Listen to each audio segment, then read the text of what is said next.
3. Trésorerie. Donc 3.1. Avis de motion du règlement 2024-420 relatif à l'imposition des taxes municipales, tarifs et compensations pour l'année financière 2025. 3.2. Dépôt et présentation du projet de règlement 2024-420 relatif à l'imposition des taxes municipales, tarifs et compensations pour l'année financière 2025. 3.3. Dépôt du rapport financier 2023 corrigé. Point 4. Période de questions. Je vais porter sur ces points-là uniquement. Et point 5. Levée de l'Assemblée. Ça me vendrait un peu aux autres. Tout le monde est d'accord? Oui.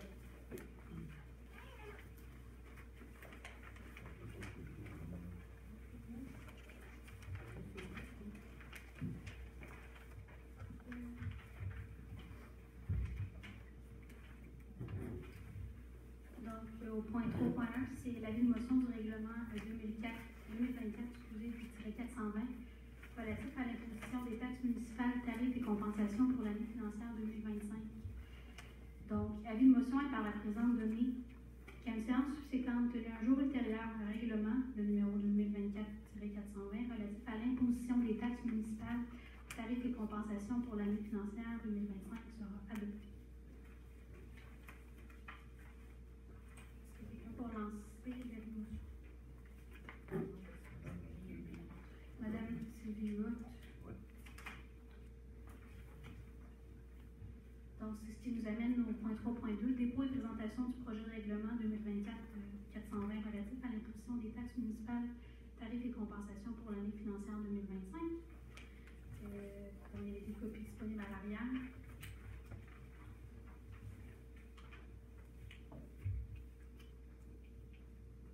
Donc, considérant que la municipalité de Notre-Dame-de-Montauban est régie par des dispositions du Code municipal et des dispositions de la loi sur la fiscalité municipale, considérant que la municipalité de Notre-Dame-de-Montauban doit fixer les différents taux d'imposition pour les taxes et les différents tarifs et compensations pour certains biens, services ou activités, afin de recueillir les données nécessaires pour pouvoir aux dépenses d'immobilisation, d'entretien et d'administration qu'entend effectuer la municipalité au cours de son année financière 2025, considérant que le Conseil a adopté son budget pour l'exercice financier 2025 lors de la séance extraordinaire du 18 décembre 2025, puis considérant que la motion a été donnée au préalable, soit une séance extraordinaire que ce Conseil a tenue le 18e jour de 2024 et que le projet de règlement y a été présenté. Donc, dans ce projet de règlement-là, que vous avez aussi, on parle du préambule, dans le fond, c'est ce que je viens de dire, qui va faire partie intégrante du règlement. Ensuite, l'objet de ce règlement-là, c'est fixer les taux de la taxe foncière générale et spéciale et les différents tarifs et compensations exigibles pour l'exercice financier 2025. Ensuite, à l'article 3, on parle des taux de taxation foncière générale et spéciale. Donc, c'était les deux premières colonnes là, du budget. Pas les deux premières lignes. Dans le fond, le taux de la taxe foncière 2025 de 79,5 sous du 100 $ d'évaluation. Puis le taux de la taxe spéciale pour la caserne 2025 de 1,58 cents ou 100 $ d'évaluation. Ensuite, à l'article 4, c'est la taxe sur les immeubles non résidentiels, les INR dont il a été question. La taxe sur les immeubles non résidentiels de 119 cents et 25 100 $ d'évaluation imposée sur tous les biens-fonds imposables assujettis à une valeur des immeubles non résidentiels d'après leur valeur inscrite au rôle d'évaluation foncière en vigueur. Puis en B, là, ce que vous voyez, c'est les codes d'utilisation finalement de la maison. Là. En gros, si la bâtisse est 100% commerciale, à ce moment-là, le taux commercial est appliqué à 100%, mais si c'est 85-15 parce que la personne a une partie qui n'est pas commerciale dans sa résidence, à ce moment-là, le 15% est appliqué au taux normal, puis ensuite le 85% se laisse au taux non résidentiel. Fait que c'est ça que ça décrit, ce tableau-là, avec le rôle d'évaluation sur les informations qu'on a.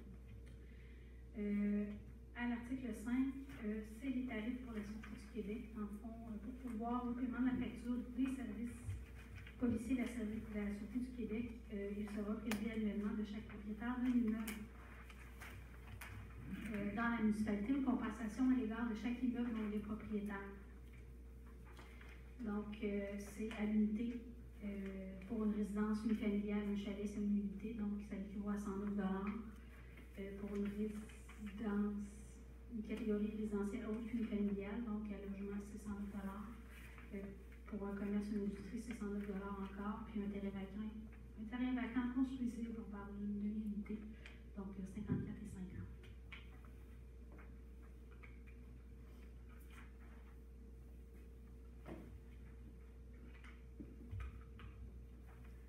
À l'article 6, dans le fond, c'est le tarif pour le service incendie. Dans le fond, pour pouvoir au paiement des coûts pour le service incendie, la quote-part pour le 6e, il sera prévu annuellement de chaque propriétaire d'un immeuble imposable dans la municipalité une compensation à l'égard de chaque immeuble dont il est propriétaire. Puis, dans le fond, cette valeur s'est déterminée en divisant le coût pour le service incendie et la quote-part pour le 6e par le nombre d'unités de l'ensemble des immeubles imposables situés dans la municipalité Notre-Dame-du-Québec. Donc, on parle de 168 et 50 pour les catégories résidentielles, unifamiliales, puis chalet. Les résidentielles hautes unifamiliales, pareil. Les commerces manteaux, puis terrain vacant, construisible, là, encore une demi-unité, donc 84 et 25. À l'article 7, c'est le tarif pour l'emprunt pour le bâtiment de la coopérative. Dans le fond, c'est le bâtiment qui est à nos chalets aussi. Encore là, c'est un tarif à l'unité. Donc, pour une unité, on parle de 40 et 50. Puis pour une demi-unité, un terrain vacant, construisible, 20 et 25. Donc, c'est la moitié du temps. Le tarif pour l'emprunt pour le parc des chutes, c'est le mode de financement qui avait été publié au règlement d'emprunt. Donc, il sera prévu annuellement de chaque immeuble imposable, de chaque propriétaire d'un immeuble imposable dans la municipalité de compensation à l'égard de chaque immeuble dont il est propriétaire. Encore là, c'est à l'unité, donc un 1874 pour les résidences unifamiliales, les chalets, tout ce qui est résidentiel, haute unifamiliale, les commerces, puis les terrains vacants construisibles à une demi-unité. Ensuite, le tarif pour l'emprunt pour les travaux de voirie. C'est encore le règlement d'emprunt qui avait été adopté là, au cours de l'été 2024. Donc, encore là, on parle d'un tarif à l'unité, donc 20 et 24, puis 10 et 12 pour les autres, les terrains vacants construisibles. À l'article 10, dans le fond, c'est les tarifs de service pour l'aqueduc. Le tarif de service pour le secteur desservi par l'aqueduc dans le secteur Montauban, 348 $, puis dans le secteur Notre-Dame, on parle encore de 348 $. À l'article 11, le tarif pour les piscines desservies par l'aqueduc municipal, c'est 30 $ en 2025. Ensuite, le tarif de service pour la cueillette des ordures ménagères et la récupération se détaille comme suit. Donc, pour une résidence annuelle, 240 $, saisonnier sur parcours annuel, 240, les chalets, 240, les commerces, 240, les résidences du tourisme, c'est 170 $, mais ça s'additionne au taux commercial de 240 $. Puis les commerces spéciaux, dans le fond, 75 $ par collecte, par conteneur. Il y avait un astérix, dans le fond, c'est ce que je viens de dire, pour les résidences de tourisme qui ont un code d'utilisation différent que résidentiel ou villégiature. Donc 58-34, dans le fond, le 170 s'ajoute au 240.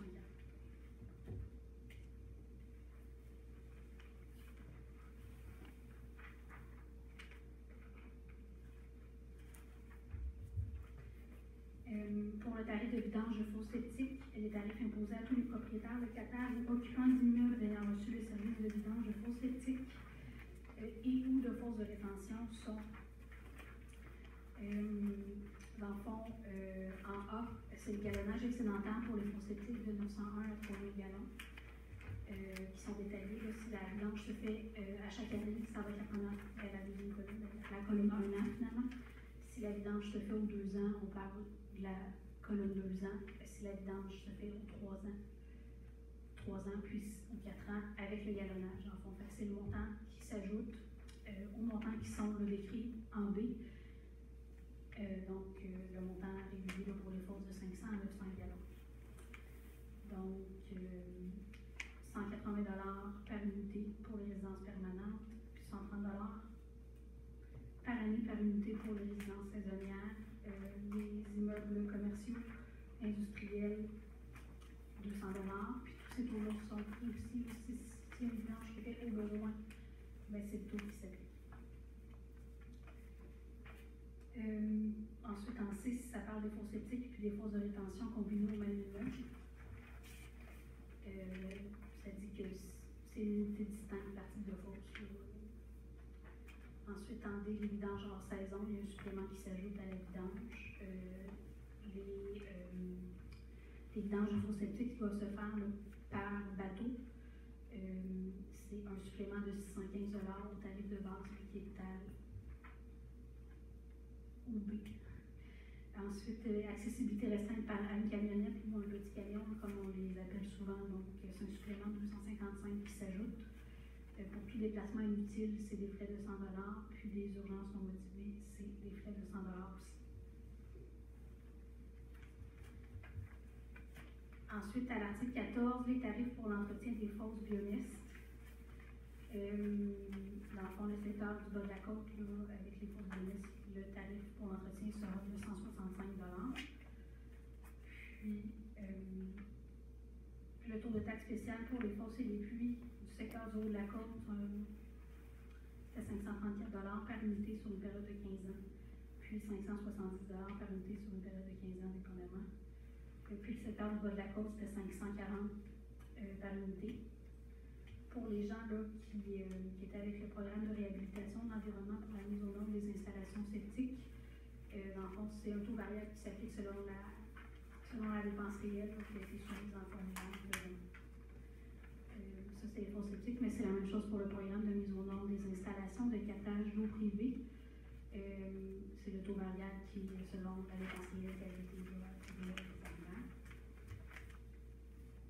Ensuite, à l'article 16, on parle des taxes de secteur pour le déneigement. C'est des taxes de secteur là, pour les chemins privés ou temps public qui sont sur la période de déneigement. Donc, au lac 3000 pour lac Seigneur, on parle d'un 738 et 20 pour les terrains construits, puis un 369 et 10 pour les non construits. Pour ce qui est du domaine Val-des-Anges, un construit à 563 et 95, puis un non construit à 281 et 97. Le lac Castor, 245 et 52, puis les non construits à 122 et 76. Puis le lac Charret, le construit à 112 et 24, puis le non construit à 56 et 12. À l'article 17, c'est la taxe spéciale par emplacement de camping. Donc, c'est une taxe spéciale de 22 $ par mois qui sera prélevée par emplacement de camping de la mi-mai à la mi-octobre, donc un 5 mois. Puis, ça fait référence aux articles 1000.1 et suivants du Code municipal. Puis, la nouveauté cette année, l'article 18, la taxe spéciale du réserve camion incendie. Donc, c'est aussi, dans le fond, ce qui est stipulé à l'article 6 du règlement 2021-381 qui crée la réserve pour les camions incendies. Dans le fond, dans ce règlement-là, ça dit que chaque propriétaire d'un immeuble imposable dans la municipalité, il sera prélevé une compensation à l'égard de chaque immeuble dont les propriétaires. Donc, c'est encore un taux unitaire qui est prévu. Donc, c'est le même taux que tantôt, là, une unité pour ce qui est résidentiel, commercial, puis résidentiel autre qu'unifamilial. Une unité représente 50 $, puis pour les terrains vacants construisibles, on parle d'une demi-unité, donc 25 $.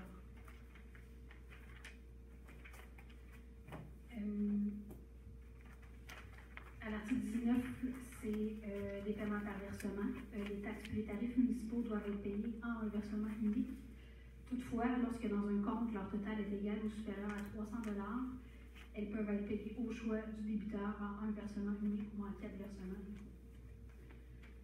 À l'article 20, les dates de versement. Donc, la date ultime peut être fait le versement unique ou le premier versement des taxes municipales est le 10 mars 2025.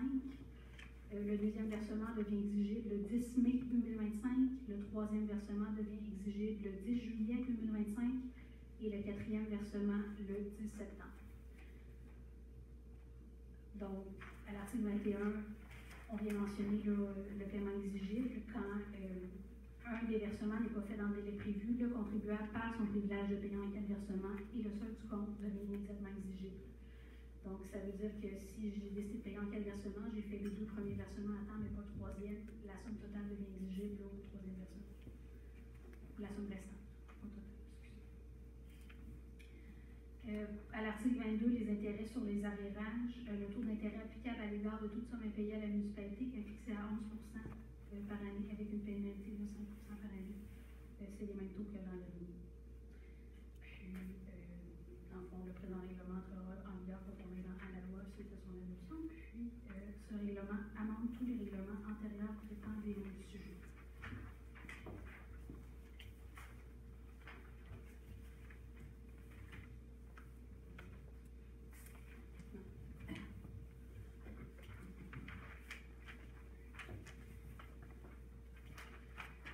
Ensuite, tableau 3.2, c'était le dépôt et présentation. Non, ça, c'est je viens de faire ça. Au 3.3, le dépôt du rapport financier corrigé. Dans le fond, j'ai déposé au conseil, là, il y avait une correction qui était à faire dans les données non auditées.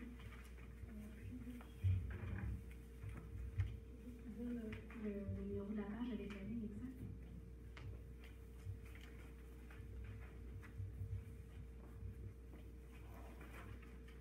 Donc, c'était à la page S25, là, dans la quote-part dans l'endettement total à long terme des organismes contrôlés des partenaires. Dans le fond, c'est à la ligne 13 de cette page-là. Il y aura un montant de 166 940 qui sera ajouté là, pour les états financiers dans les données non prévisionnelles. Donc, les données prévisionnelles non auditées du rapport financier 2023.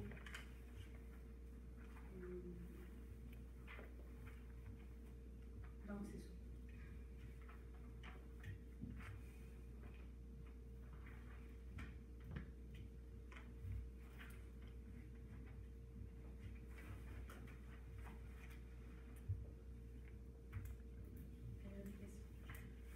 Des questions, 30 minutes.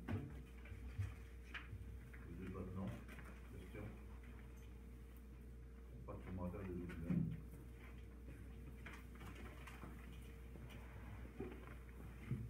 Serge Deras, 8 ans 2, je pourrais.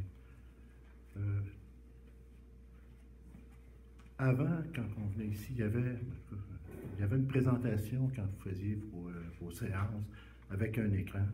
Puis là, je vois que ça ne se fait plus. Est-ce qu'il y avait une raison à ça?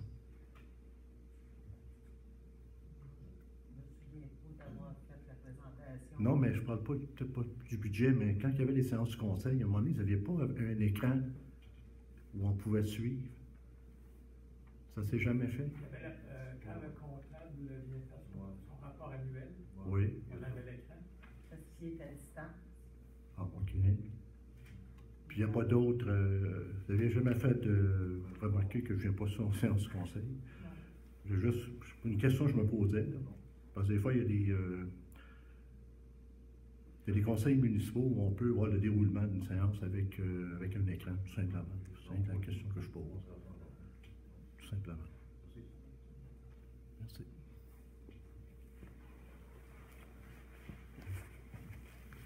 Martin Lavallée. Politique des chemins, tantôt on a parlé effectivement qu'il y aurait probablement une modification. Je comprends que ce n'est pas dans ce projet de règlement-là. Donc on doit s'attendre au prochain conseil qu'il y aurait une modification de la politique pour ajouter le maximum de 60 sous dont vous parliez tantôt. Oui, parfait.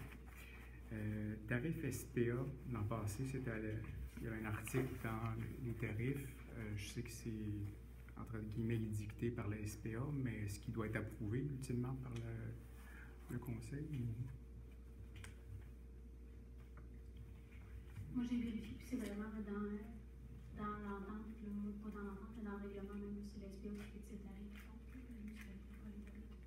OK, parfait. Donc, ils vont être reconduits en fonction de ce que la SPA va recommander. Parfait. À l'article 21 du règlement, on parle de paiement exigible.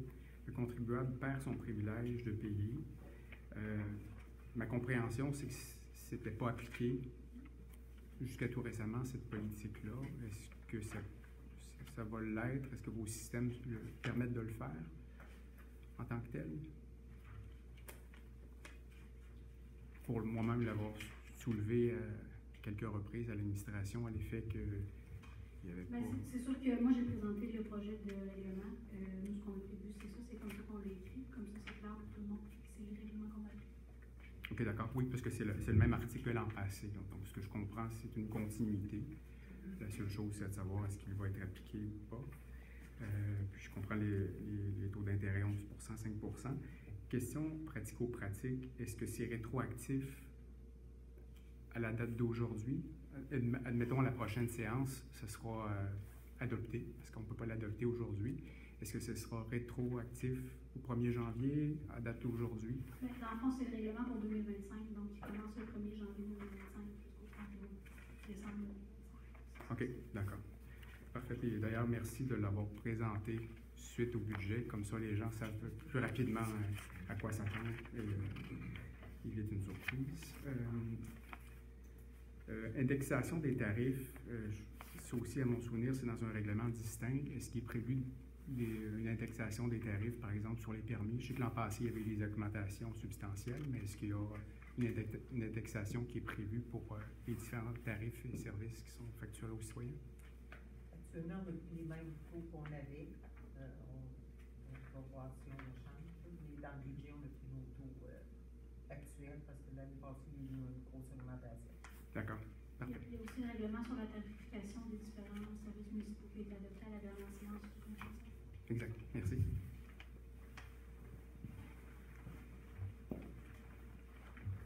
Lionel Bonhomet. Concernant l'article 4, les tableaux, tout ça, là, si je comprends bien, toutes ces données-là, on ne les retrouve pas sur le compte de taxes, on va les retrouver sur l'évaluation, c'est ça? Sur le rôle d'évaluation qu'on retrouve ces données-là? OK. Maintenant, bon, je vais poser une question, je m'attends de la réponse, là, mais je vais la poser pareil. Ça fait beaucoup de chiffres, hein? Et puis, on n'a pas de comparable par rapport à ce qu'il y avait avant, et ne serait-il pas plus transparent? Je sais, vous ne cachez rien, mais ne serait-il pas plus transparent s'il y avait les chiffres d'avant, là, entre parenthèses, je ne sais pas quoi. Alors, bon, j'attends pas de réponse, je la connais. Merci.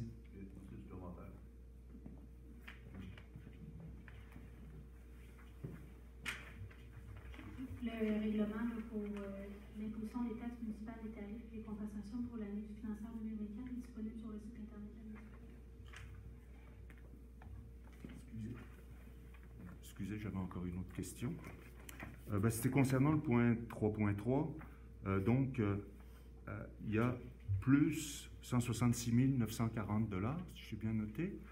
Mais c'est dans la colonne des revenus, des dépenses. C'est quoi? Pouvez-vous nous en dire plus? Qu'est-ce qui s'est passé? Par quel article? Dans l'ordre du jour, là, le dépôt la correction au rapport financier 2023. C'est des données non financières. Je veux savoir c'est quoi exactement la donnée. Dans le fond, c'est la quote-part pour la régie de gestion matière résiduelle, mais de la Mauricie, qu'on appelle communément NRC, mais c'était l'endettement à long terme avec la régie. Qui était pas mis dans le rapport.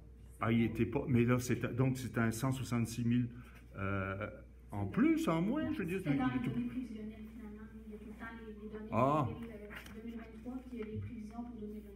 OK, donc, c'est dans la partie prévisionnelle. OK, d'accord. C'est beau. Merci.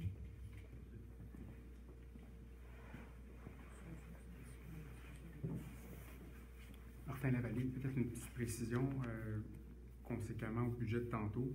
Avez-vous chiffré pour une résidence moyenne ce que représentent les augmentations de cette année, soit avec service ou pas de service? Là, je ne sais pas si vous aviez cette donnée-là.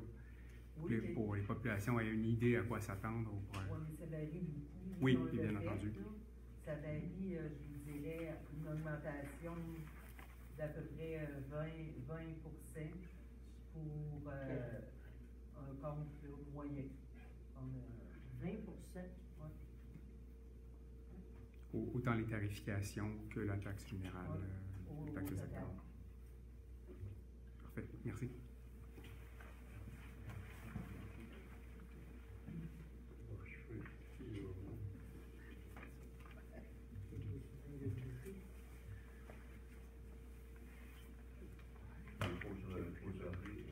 Faut se rappeler qu'il y a des dépenses qui sont compressibles, il y en a qui ne sont pas compressibles. Puis on a fait la démonstration tantôt sur 19,5 qui a 18, pas compressible, c'est vrai. On se fait accueillir. Pas d'autres questions? Donc, ça me prend la porte-parole.